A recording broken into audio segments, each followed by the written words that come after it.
This is the WealthAbility for CPAs show. Better clients, better practice, better life. Here's Tom Wheelwright.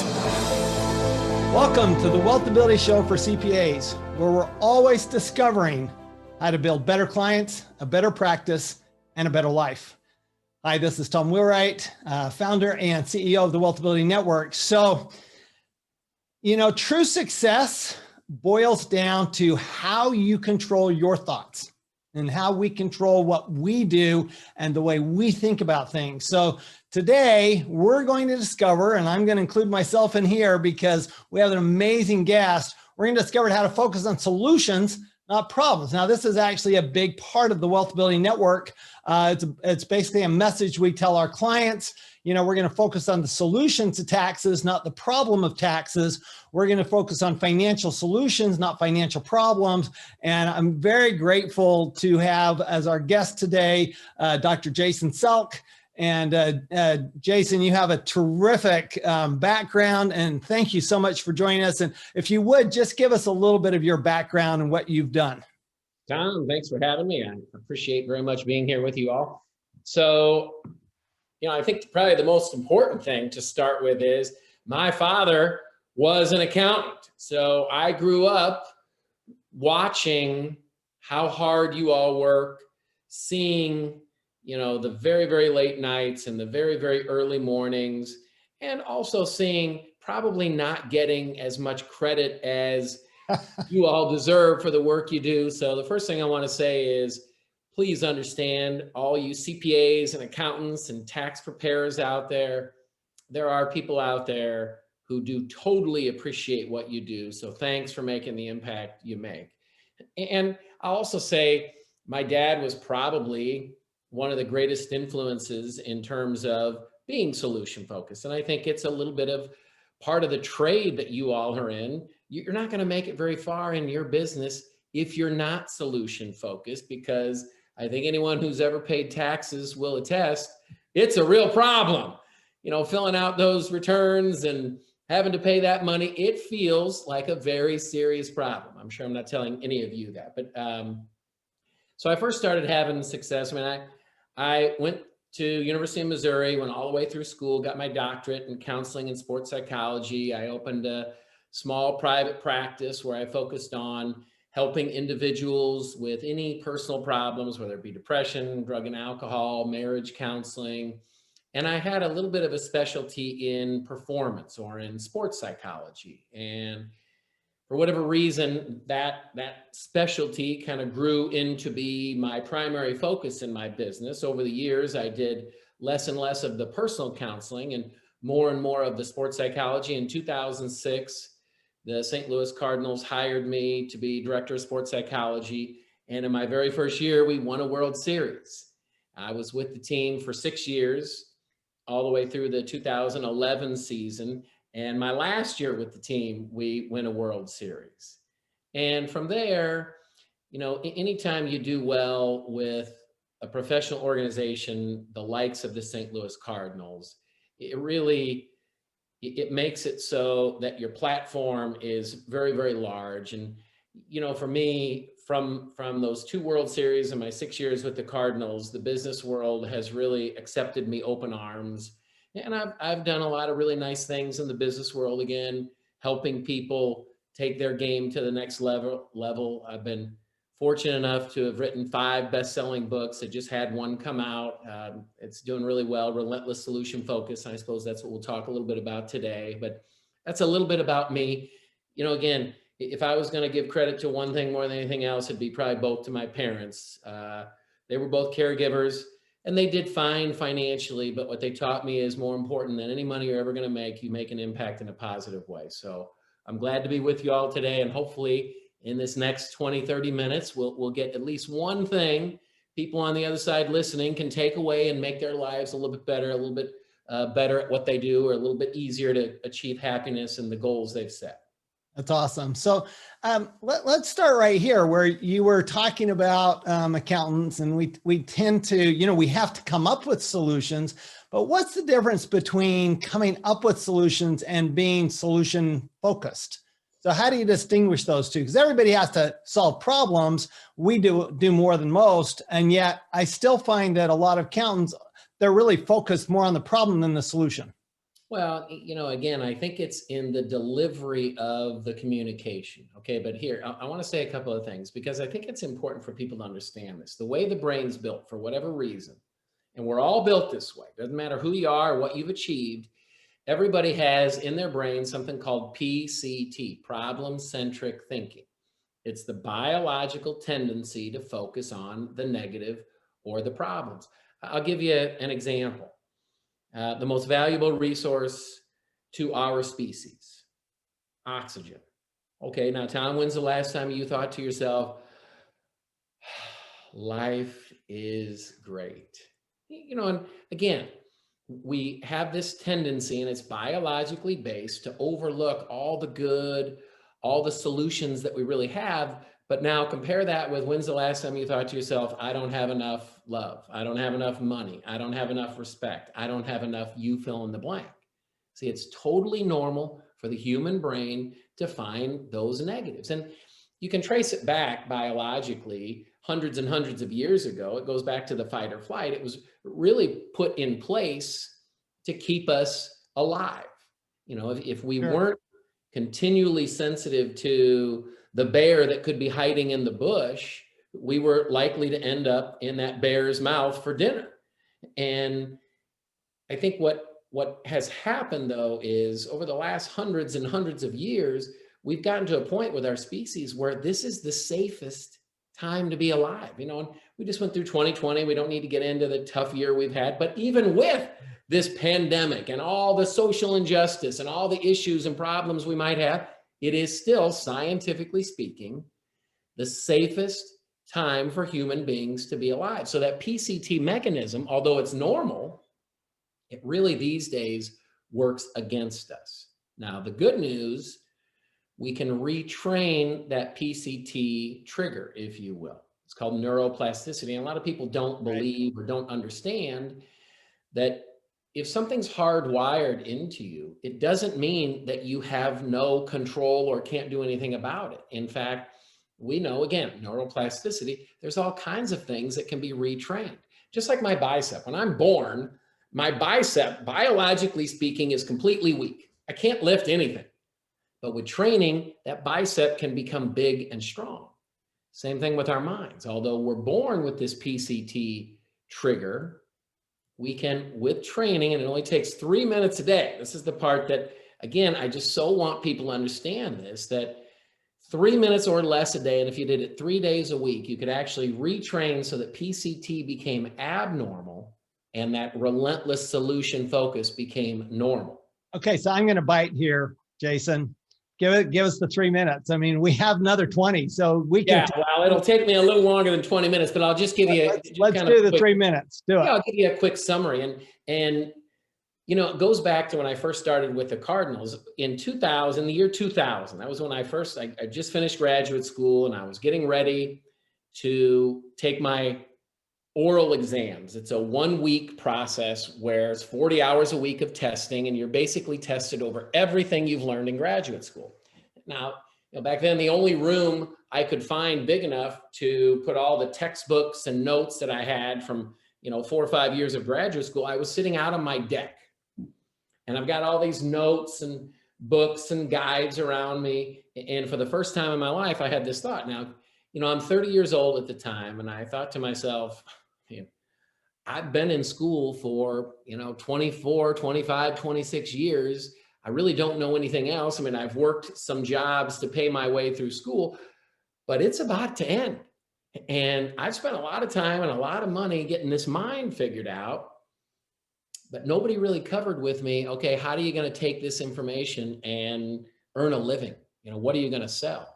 And I thought to myself, okay, I'm not even sure what mental toughness is. So I thought, okay, well, what's physical toughness? And I had an answer for that. I mean, I played sports growing up, and so, if your body's strong, if you go head to head with a guy, you can push him around. If it's a boxing match, it's okay. Well, what's mental toughness? I said, okay, well, mental toughness would be, I guess, the ability to control your thoughts so that they worked always in your favor instead of against you, which, you know, we've just discussed by nature. A lot of times our thoughts work against us. I said, okay, if I was going to develop physical toughness, what would I do? It's okay, go to a coach or go to a trainer and they tell you 3 sets of 10 bicep curls, 3 sets of 10 bench press, you know, punch the punch. We've all done it. Yeah. Okay. Well, I said, okay, I'm going to do the same thing for the mind. And I don't know, it was kind of like catching lightning in a bottle, but I wrote what was called the mental workout. Now, back then it was a 3-minute and 40-second process. And that was what got me the job with the St. Louis Cardinals. And it really was, I think, probably what took me from a graduate student to one of the top sports psychology consultants in the world was this 5-step process called the mental workout. Now, with professional athletes, it took longer. When I moved from the sports world into the business world, I realized, okay, for the mental workout, it's every bit as impactful with business people, but you don't need as long. And the reason being, the athletes need longer to visualize because you can actually visualize and impact muscle memory. Well, we don't need muscle memory. It's really kind of more mental memory. So the mental workout is really a cornerstone of the 3 minutes. And for us in the business world, it's a 5-step process. It takes 1 minute and 40 seconds to go through. And it's in the book, it's completely outlined, again, what the 5 steps are and exactly what to do every second of the 1 minute and 40 seconds. And then the other piece of it is self-evaluation. It's something I call a success log. And these were the 2 tools I used in the sports world to have so much success. And again, I've noticed in the business world, it has every bit the same impact. So most people, because of PCT, when we evaluate ourselves, when we think about ourselves and our performance, I mean, think, how normal is it for you to do 100 things right, 1 thing less than perfect, and then when you get in your car to drive home, what you're thinking about is, oh yeah, of course, the 1 thing less than look all the good. And accountants are the worst at all of worst of all, because first of all, we're A students, right, which is the most difficult place to be. I think, you know, we always, you know, we weren't looking for a 90%. We were looking for 100% on that test. So now we're working with clients and we have a client that's unhappy. We have a staff who makes a mistake on a tax return, et cetera. So how do you, so give us just 1 thing that we need to do to turn that around. Yeah. Okay. So, you know, going back, you said, what's the 3 minutes? 1 minute and 40 is the mental workout. And then another minute or so is the self-evaluation. And here's the 1 thing. Instead of allowing yourself, when you're evaluating, to evaluate what you've screwed up on first, and here's the rule with evaluation, and this really should be with any evaluation. When you're evaluating a restaurant, when you're evaluating your car, your children, your spouse, with yourself, self-evaluation always, Tom, always begin with the positive. So when I get in my car to drive home, and it doesn't really hit me then as much as, you know, I do a lot of public speaking, and I've noticed that when I walk off the stage, my mind wants to go to that 1 imperfection. Yeah, of course. No, I'm saying the same way. I speak a lot too. And that's the first thing that happens. You go, okay, oh my heavens, here's I the could one have done this. Here's the 1 thing.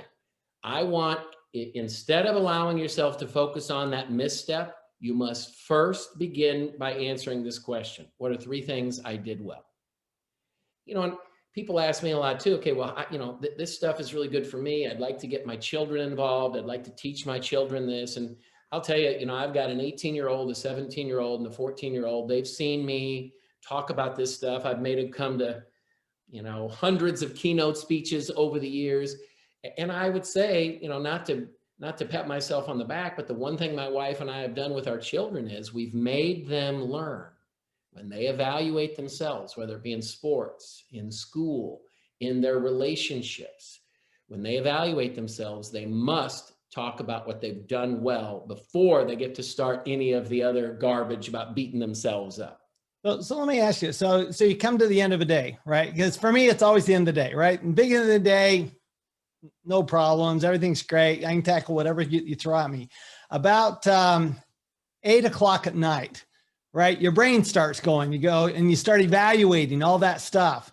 So is that a good time to be doing that? For example, is okay, now I'm going to look back on my day and let's look at those 3 good things.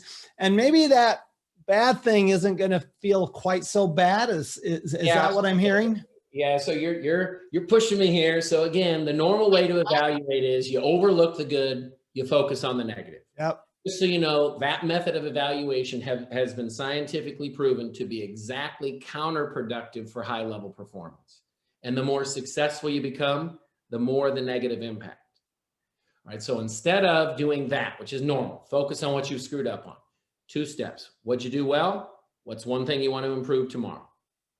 So again, it's very similar. I mean, I'm just looking at it through the lens, you shared with me that question earlier before we started, that the question is solution focused when you're in terms of what's the solution? How can we write this off instead of can we write this off? So instead of what I do wrong, what's one thing I want to improve? You're really kind of getting to the same information, but you're looking at it through a different lens. It's that relentless solution focus that increases confidence and gives control. And that's what, for high-level performance, it's all about. No, I like that. So one of my favorite lessons has been this idea that the lower our need, the higher our power. So if we go into a challenging situation, let's say, for example, we've got a client and they're struggling with something, and it's us. That's the thing they're struggling with. And we're going, okay.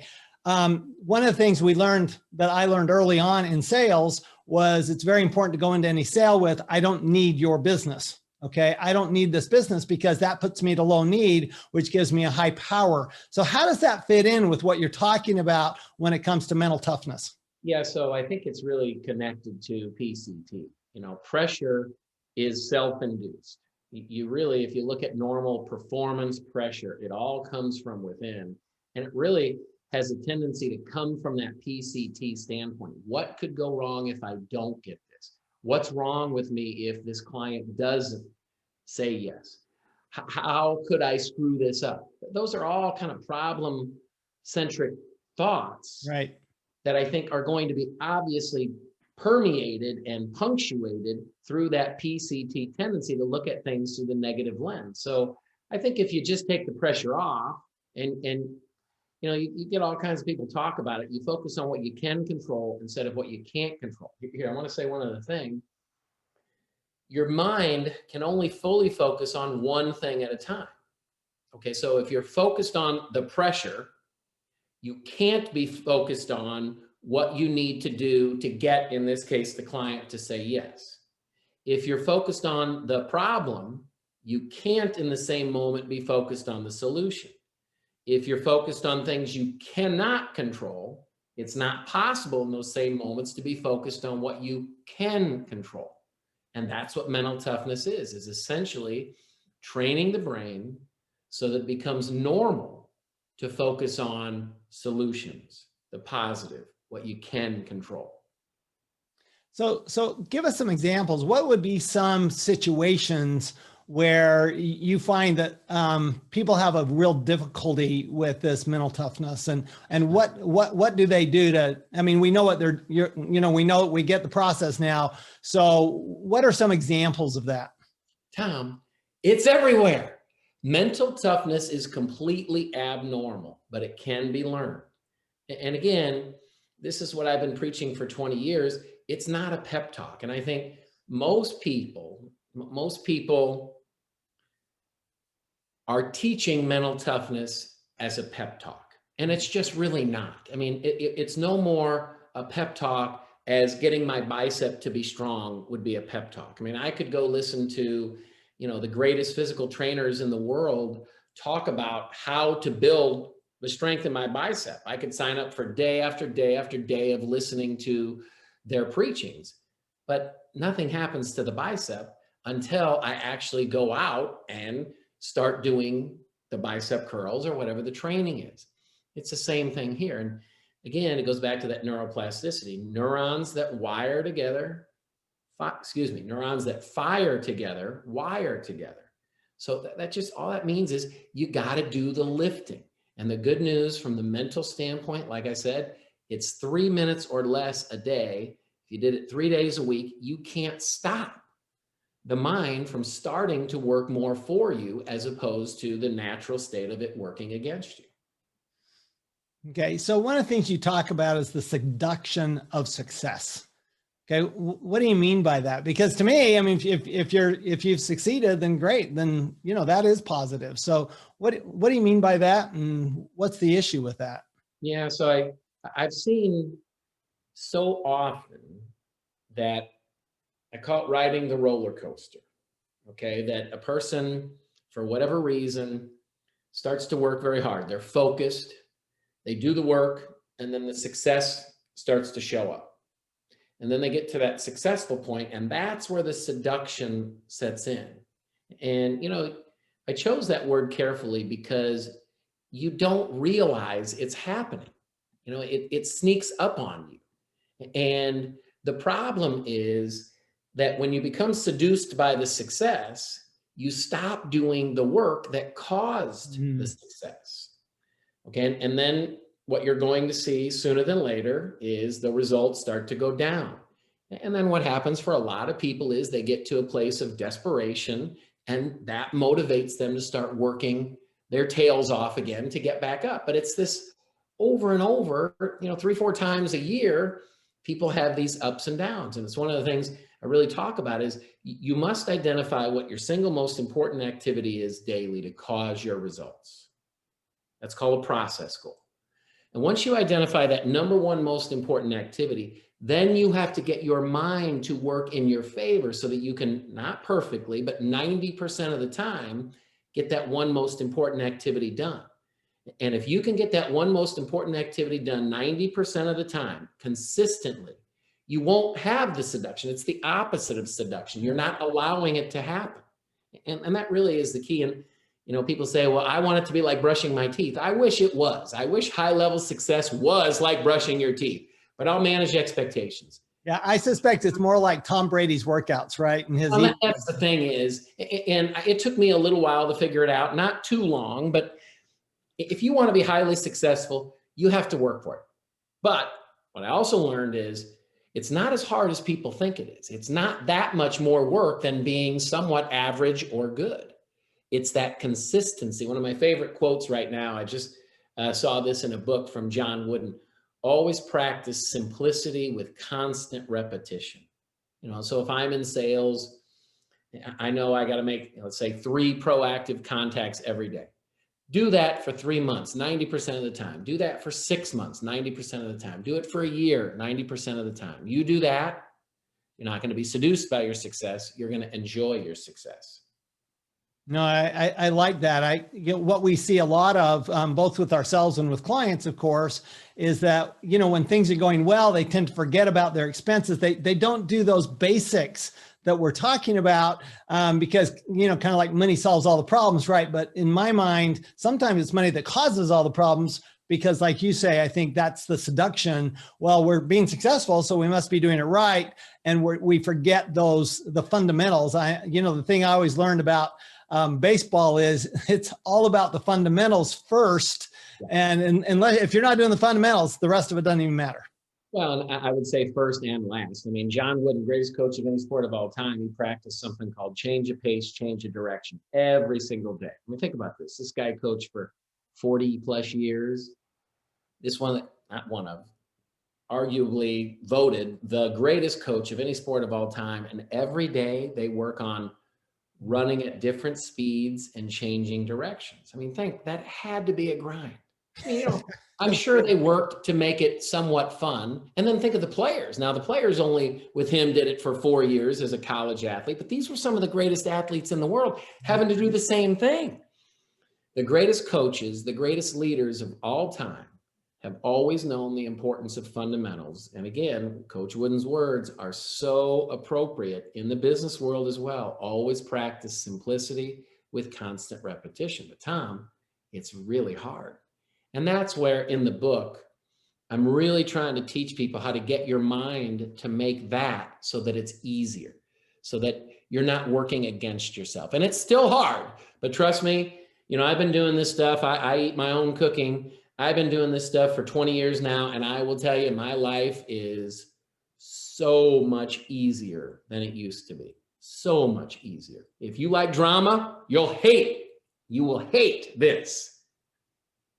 No, that's a good point. I mean, you do take all the drama out of things. It's like, one of my favorite books is Ryan Holiday's The Obstacle is the Way, right? Because you're looking at an obstacle as opposed to being looking at it as the problem. You're looking at it as it is the solution, and it actually creates this better solution. And I've at least found that, following that whole thought process has been fantastic, but I love the idea of having a process that you're actually training yourself every day and you're following that same program every day. I'm a triathlete, a swimmer. Well, I'm a swimmer first, triathlete second. And, it's easy. I mean, I know that if I miss a week, I'm in trouble, right? If I miss 2 weeks, I'm in big trouble. If I miss a month, I have to start all over again. And so to me, that's why, coming up with exercises, that's what I love about exercises. I love about a consistent approach is that, that as long as I keep doing this, and at 3 minutes a day, we ought to be able to do that. Right. But as long as I keep doing this, I'm going to be just fine. Well, it's the 72-hour rule, muscle deterioration. Your bicep, your brain is very much like your bicep in this case. Muscle deterioration begins within 72 hours of the last workout. And that's why I try to tell people, listen, if you can just get in there and do those 3 minutes, do the success logs 3 days a week, do your mental workouts 3 days a week. It's hard to have a 72-hour period happen in between those 3 days a week. So, just like your swimming workouts, if you're kind of in a situation where you're burned out or you just go bare minimum on the thing and get 3 workouts a week so you don't lose all the work you need. And you speed up the process. If you're going to do 4 days a week, 5 days a week, you just speed up the process. Excellent. So this has been terrific. I can't believe our time's already up here, Jason. But if you will, just final words, final piece of advice or ideas of things that people can tangibly do. We do want, go to the book, Relentless Solution Focus. Love that. So besides that, that's the obvious first step. What else do you recommend before we leave here? Well, I'll say it again, it's kind of what I started with, but I know as CPAs and accountants and tax preparers, you all are working your tails off and you don't get the credit. I mean, my dad was the nicest human being literally I've ever met. And when it was time to do our taxes, I mean, it was, we'd go around a little bit, and it's terrible looking back at that from my end, like, oh, that was such a terrible way to approach me getting frustrated at him about not doing my expenses. You brought up a memory there, he and I going round and round. But point is, listen, it's been a tough year. You all have worked very hard to help other people. And I would tell the people out there listening, you got to remember to take care of yourselves. You're worth it. And I'd ask you, pick up a copy of this book. I really feel like this book is, like I said, I've written, this is my 5th book, and I think all the books, they've all been bestsellers and they've done great. But this book, I think right now, I think everybody in our country, probably this world, people need to be reading this and learning how we can get our minds right so that we as a team can be playing at a higher level. But you all are worth it. You're making a major impact on people's lives. And I think this book could be a way to kind of give back to yourself, teach you how to actually take care of you a little bit better. So thanks for everything you all do. Tom, thanks for having me on. I appreciated being here very much. Thank you. Again, Dr. Jason Selk, Relentless Solution Focus. That is what we are about as a profession, is relentless solution focus. And the other thing is, remember that all of our clients, that's what they want. They want a relentless solution focus from us. They don't want to know why they can't do something. They want to know how to do what they want to do and pay the least amount of tax as possible. When we really focus that way, I think we're always going to find that we're going to have better clients, a better practice, and better life. We'll see you next time. You've been listening to the WealthAbility for CPAs show. Better clients, better practice, better life. To learn more, go to WealthAbility.com.